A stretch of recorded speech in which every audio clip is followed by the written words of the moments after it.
Mi trovo ancora una volta nella Lexus UX 300e. Ieri vi ho parlato del suo sistema infotainment e della sua tecnologia di bordo. Oggi, come di consueto, è il caso di capire in un breve tutorial come si collega lo smartphone via Bluetooth e non solo a questa vettura. Scopriamolo immediatamente.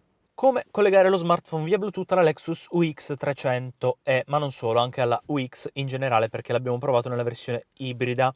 Praticamente dobbiamo cliccare su menu, ovviamente sullo smartphone deve essere attivo il Bluetooth è visibile.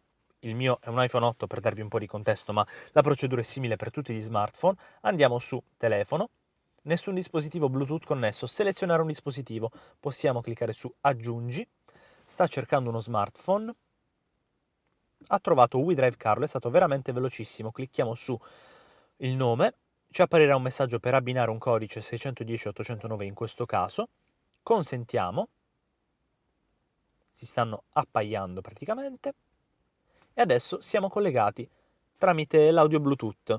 Se io infatti vado su Media, ci apre direttamente appunto il riproduttore Bluetooth, ma non solo, perché chiaramente se abbiamo un cavo del telefono possiamo tranquillamente collegare il cavo via USB sotto il tunnel centrale.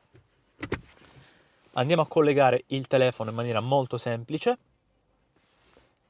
e avremo accesso direttamente ad Apple CarPlay. Come vedete mi ha azionato automaticamente, scusate abbasso la musica, mi ha trovato automaticamente Apple CarPlay e questa è la home, veramente molto semplice da utilizzare.